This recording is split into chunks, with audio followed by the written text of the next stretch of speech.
Hi friends. मैं आपको Lucent का ये लूसेंट की बुक है और मैं ये फट गया है तो इसलिए मैं इसे थोड़ा कवर करके रखी हूँ। मैं भी आपकी तरह ही बीपीएससी का तैयारी करती हूँ और चलिए मैं आपको आज मौर्य साम्राज्य का ये वन लाइनर लूसेंट से बताने वाली हूँ। तो चलिए मैं स्टार्ट करते हैं हम लोग पढ़ने के लिए। इससे आपको काफ़ी हेल्प मिलेगा। तो चलिए मैं स्टार्ट करती हूँ। तो मौर्य वंश का संस्थापक चंद्रगुप्त मौर्य था। सॉरी दोस्तों, मुझे थोड़ा सा मैं पहली बार वीडियो बना रही हूँ तो मुझे थोड़ा सा प्रॉब्लम हो रही है। और ये मेरे पास कोई टूल किट नहीं है। मैं अब पढ़ती भी हूँ, मैं खुद स्टडी करती हूँ और मैं ये भी मतलब कर रही हूँ। इससे मुझे भी हेल्प मिलता है और आप लोग भी वीडियो देखोगे तो आप लोग को भी हेल्प मिलेगा। प्लीज़ अगर आपको हेल्प मिलता है और अच्छा लगता है तो आप मेरे चैनल को सब्सक्राइब कीजिए। मैं इसी तरह से रोज़ छोटे छोटे वीडियो आपको के बीच शेयर करूँगी जब भी मुझे टाइम मिले तो चलिए मैं स्टार्ट करती हूँ। मैं आपको आज बताऊँगी। ये मौर्य वंश का संस्थापक चंद्रगुप्त मौर्य था। चंद्रगुप्त मौर्य का जन्म 345 ईस्वी पूर्व में हुआ था। कब हुआ था? 345 ईस्वी पूर्व में। घनानंद को हराने में चाणक्य ने चंद्रगुप्त मौर्य की मदद की थी। किसने मदद की थी? चाणक्य ने। किसको? चंद्रगुप्त मौर्य को, जो बाद में चंद्रगुप्त का प्रधानमंत्री बना। चाणक्य ने कौटिल्य विष्णुगुप्त, चाणक्य का एक नाम और था कौटिल्य और विष्णुगुप्त द्वारा लिखित पुस्तक अर्थशास्त्र जिसका संबंध राजनीति से है। अर्थशास्त्र जिसका संबंध किससे है? राजनीति से है।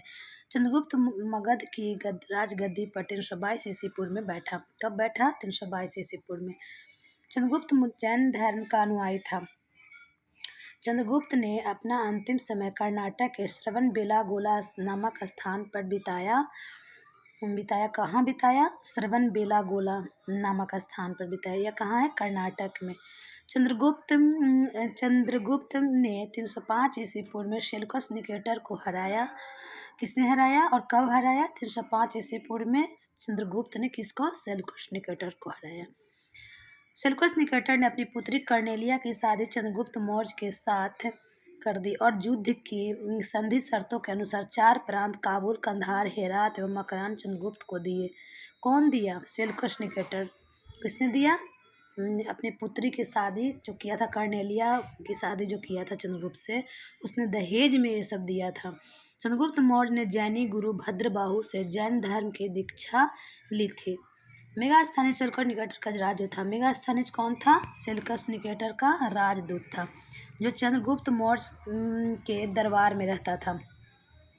मेगास्थनीज द्वारा लिखी गई पुस्तक इंडिका है। मेगास्थनीज के जो पुस्तक है वह इंडिका है। मेगास्थनीज के अनुसार सम्राट का जनता के सामने आने के अवसरों पर शोभा यात्रा के रूप में जश्न मनाया जाता है। उन्हें एक सोने के पालकी में ले जाया जाता। उनके अंगरक्षक सोने और चांदी से अलंकृत हाथियों पर सवार रहते। कुछ अंगरक्षक पेड़ों को लेकर चलते। इन पेड़ों पर प्रशिक्षित तोतों का झुंड रहता था जो सम्राट के सिर के चारों तरफ चक्कर लगाता रहता था। राजा सामान्यतः हथियारबंद महिलाओं से घिरे होते थे।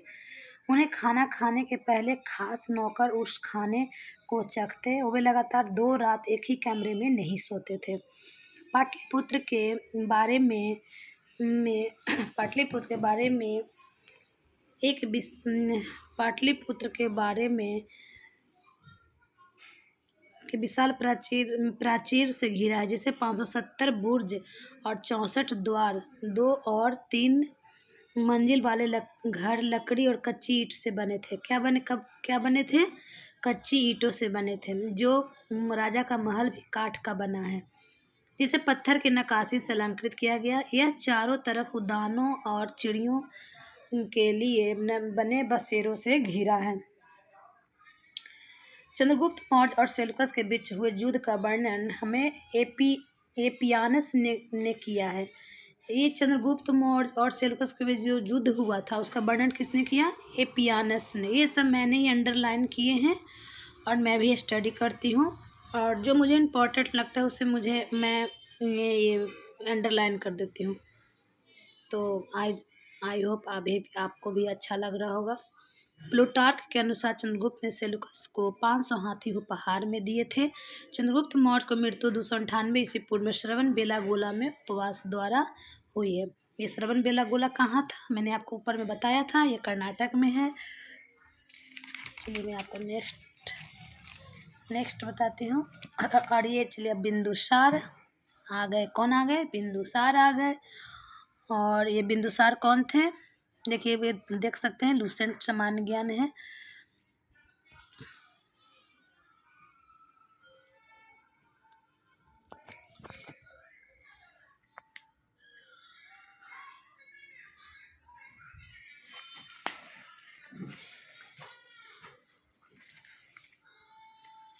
मेरे पास लाइट तो नहीं है, मैं ऐसे ही साधारण सा मोबाइल से आपका वीडियो बना रही हूँ, तो आई होप आप मुझे सहयोग ज़रूर करोगे। और मेरे पास कोई टूल किट वगैरह नहीं है, मतलब जो क्या क्या वीडियो बनाने के लिए अदर लोग यूज करते हैं ना, वो मेरे पास नहीं है फ़िलहाल, अभी तो नहीं है। चलिए वो सब बात बाद की है। चलिए मैं आपको ये बताती हूँ। बिंदुसार,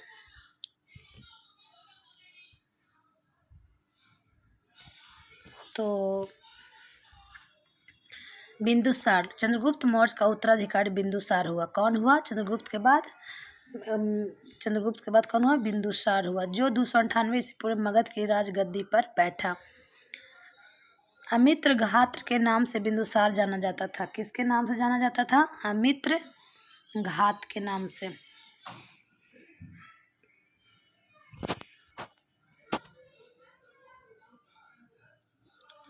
अमित्र घात का अर्थ होता है शत्रु विनाशक। बिंदुसार आजीवक संप्रदाय का अनुयायी था। वायु पुराण में बिंदुसार भद्र या बारिसार कहा गया है। वायु पुराण में बिंदुसार कहा गया है, तो भद्र या बारिसार कहा गया है। अरबों के अनुसार सीरियन नरेश एंटियोकस ने बिंदुसार के दरबार डायमेकस नामक राजदूत भेजा। इसे ही मेगास्थनीज का उत्तराधिकारी माना जाता है। जैन ग्रंथों में बिंदुसार को सिंहासन सिंह कहा गया, सिंहासन मैंने बोल दिया, सिंह कहा गया है। बिंदुसार के शासन काल में तला में हुए विद्रोहों का इस विद्रोह को दबाने के लिए बिंदुसार ने पहले सुसीम को और बाद में भेजा। एथीनियस के अनुसार बिंदुसार ने सिंह के साथ एंटियोकस प्रथम से मदिरा रस मद्य सूखे अंजीर एवं एक दार्शनिक बनने की प्रार्थना की थे। विद्वान बिंदुसार को का विजेता बता थे। बिंदुसार क्या बता 16 राज्यों का पता बनाए। अब मैं अशोक के मुझे चाहिए, मैं जो गलत हुआ मैं सुधार करने की कोशिश करूँगी, प्लीज उल्टा कमेंट ना। अशोक, बिंदुसार का उत्तराधिकारी अशोक महान हुआ, जो 269 ईस्वी पूर्व में मगध राज पर बैठा। गद्दी पर बैठने के समय अशोक अवंती का राज्यपाल था। कहाँ का था? अवंती का राज्यपाल था। अभिलेख में अशोक का नाम अशोक होता है। अभिलेख अशोक नाम क्या अशोक होता है। पुराने अशोक ने अपने लगभग 201 ईस्वी पूर्व में कलिंग आक्रमण किया और कलिंग की राजधानी पर अधिकार कर लिया। पिलनी का डियोनिसियस नाम का एक दूत भेजा था अशोक के दरबार में। उपयुक्त नामक बौद्ध भिक्षु ने अशोक को धर्म की दीक्षा दी। अच्छा, अशोक को किसको बौद्ध दीक्षा दी? उपयुक्त ने। तो की पहाड़ियों में 4 गुफाओं का निर्माण करवाया। ये बताइएगा कि बराबर की पहाड़ कहाँ है, आप इसको कमेंट जरूर मुझे बताएं। जिसका नाम कर्ज चौपार सुदामा तथा विश्व झोपड़ी था। अशोक के पौत्र दशरथ ने जीवकों को नागार्जुन गुफा प्रदान की। अशोक के पौत्र जो दशरथ ने जीवकों को नागार्जुन गुफा की थी। अशोक के माता का नाम सुभद्रा था। अशोक ने पुत्र महेंद्र संघमित्रा को श्रीलंका भेजा। भारत में शिलालेख को प्रचलित सर्वप्रथम अशोक ने किया। में शिलालेख का प्रचलन सर्वप्रथम किसने किया? अशोक किया। शिलालेख अशोक के शिलालेख ब्राह्मी, पुष्टि, ग्रीक एवं अरमाइक का प्रयोग हुआ है। ग्रीक अरमाइक लिपि के अभिलेख अफगानिस्तान से, लिपि का अभिलेख उत्तर पश्चिम पाकिस्तान से, शेष भारत से ब्राह्मी लिपि का अभिलेख मिले हैं। कहाँ कहाँ से दोस्तों? तो ये मिले हैं ग्रीक एवं अरमाइक लिपि के अभिलेख अफगानिस्तान से, खरोष्टी का अभिलेख उत्तर पश्चिम पाकिस्तान से और शेष भारत शाही लिपि का अभिलेख मिले हैं। अशोक के अभिलेखों को 3 भाग बांटा जा सकता है। कौन कौन? ये हैं शिलालेख, हस्तलेख तथा गुहालेख। अशोक के शिलालेख की खोज 1750 में पादेटी फैनथैले की थी। संख्या 14 है। खोज की पादेटी फैनथैलर ने की, इनकी संख्या है। पढ़ने सबसे सफलता 1837 में जेम्स प्रिंसप को किसकी है? जेम्स प्रिंसप को हुई है। तो अशोक के प्रमुख शिलालेख एवं उनमें नित्य विषय। तो पहला शिलालेख हम बताते हैं आपको क्या क्या है। तो इसमें पहला शिलालेख में उनका क्या क्या उल्लेख किया गया था? तो इसमें पशु को निंदा की गई पहला शिलालेख में। दूसरा शिलालेख में अशोक ने मनु एवं दोनों को अच्छा व्यवहार का उल्लेख किया। चलिए ये पढ़ते हैं। तीसरा अभिलेख है।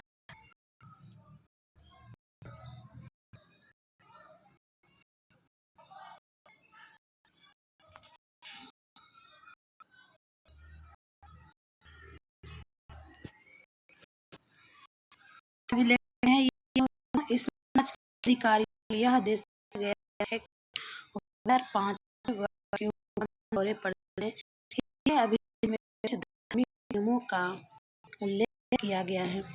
इस अब है चौथा लेख। इस अभिलेख में भेरी घोष की जगह धम घोष की घोषणा की गई। इस अभिलेख में भेरी घोष की जगह धम घोष की घोषणा की गई। किसमें? चौथा अभिलेख। और पांचवा शिलालेख कहता है, शिलालेख में कहता है धर्म महामात्रों की विषय जानकारी मिलती है। क्या क्या मिलती है? पांचवा में शिलालेखों में धर्म महामात्रों की नियुक्ति और विषयों की जानकारी मिलती है। छठा शिलालेख, इसमें आत्मनियंत्रण की शिक्षा दी गई है। सातवां एवं आठवां, इसमें अशोक के तीर्थ यात्राओं को उल्लेख किया गया है। सातवां और आठवां में क्या किया गया है? तीर्थ यात्राओं का अशोक के वर्णन किया गया है, उल्लेख किया गया है। नौवां शिलालेख, इसमें सच्ची भेंट तथा सच्चे शिष्टाचार का उल्लेख किया गया है। 10वां शिलालेख, इसमें अशोक ने आदेश दिया है कि राजा तथा उच्च अधिकारी हमेशा प्रजा के हित में सोचे। 11वां शिलालेख, इसमें धम्म की व्याख्या की गई है। 11वां शिलालेख क्या की गई है?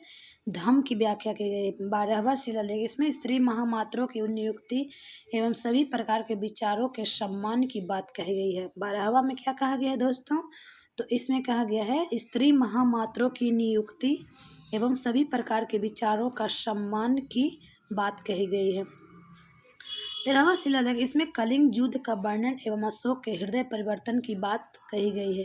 इसी में पड़ोसी राजाओं का वर्णन है। अब 14वां शिलालेख, अशोक ने जनता के धार्मिक जीवन बिताने के लिए प्रेरित किया। अशोक के स्तंभ लेखों की संख्या 7 है, जो केवल ब्राह्मी लिपि में लिखी गई है। यह 6 अलग अलग स्थानों से प्राप्त हुआ है। प्रयाग स्तंभ लेख यह पहले कौशाम्बी में स्थित था। इस स्तंभ लेख को अकबर ने इलाहाबाद के किले में स्थापित कराया। दिल्ली टोपरा, यह स्तंभ लेख फिरोज शाह तुगलक द्वारा टोपरा से दिल्ली लाया गया। पहले मेरठ में स्थित स्तंभ लेख फिरोज शाह द्वारा दिल्ली लाया गया था। और यह रामपुर, यह स्तंभ लेख चंपारण बिहार में स्थापित है और इसकी खोज 1872 ईस्वी में कार्लायल ने की। लौरिया अरेरा, चंपारण बिहार में। लौरिया नंदनगढ़, चंपारण बिहार में। इस स्तंभ पर मोर का चित्र बना हुआ है, लौरिया नंदनगढ़ में जो है। कौशाम्बी अभिलेख को रानी का अभिलेख कहा जाता है। और अशोक का सबसे छोटा स्तंभ लेख रुक्मिणदेही है। इसी में लुम्बिनी में धम्म यात्रा के दौरान अशोक द्वारा भू राजस्व की दर घटा देने की घोषणा की गई थी। अशोक का 7वां अभिलेख सबसे लंबा है। प्रथम पृथक अभिलेख में यह घोषणा है कि सभी मनुष्य में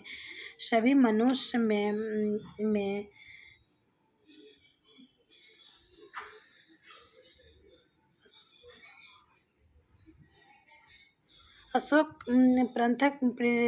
का 7वां अभिलेख सबसे लंबा है। प्रथम पृथक अभिलेख में यह घोषणा है कि सभी मनुष्य मेरे बच्चे हैं। अशोक का सार एक कुन्ना कंदहार अभिलेख ग्रीक एवं अरमाइक भाषाओं में प्राप्त हुआ है। साम्राज्य में मुख्यमंत्री एवं पुरोहित की नियुक्ति के पूर्व के इनके चरित्र का काफ़ी जांचा परखा जाता था, जिसे उपदा परीक्षण कहा जाता था। सम्राट की सहायता के लिए एक मंत्रिपरिषद होती थी, जिसमें सदस्यों की संख्या 12, 16 या 20 हुआ करते थे। अर्थशास्त्र में शीर्षस्थ अधिकारी के रूप में तीर्थ का उल्लेख मिलता है, जिससे महामात्र भी कहा जाता था। इसकी संख्या 18 थी। अर्थशास्त्र में चर जासूस को कहा जाता था। अर्थशास्त्र में चर किसको कहा जाता था? जासूस को कहा जाता था। और ये है मौर्य प्रांत और इसकी राजधानी। मौर्य प्रांत भी देख लेते हैं, तो चलिए मैं इसको भी पढ़ देती हूँ।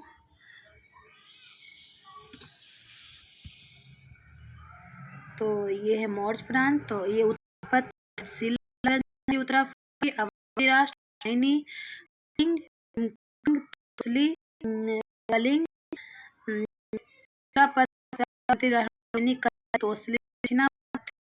वर्णगिरी पाटलिपुत्र।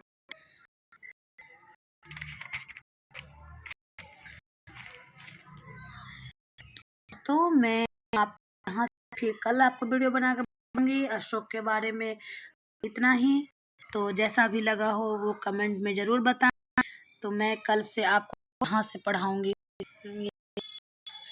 समय मौसम 5 मैं कल आप वीडियो में कल बताऊंगा कि कैसा वीडियो में, क्योंकि मेरा वीडियो आपको में भी आसानी होगी और आपको जल्दी याद भी होगी। मैं इसके एंड करती हूँ।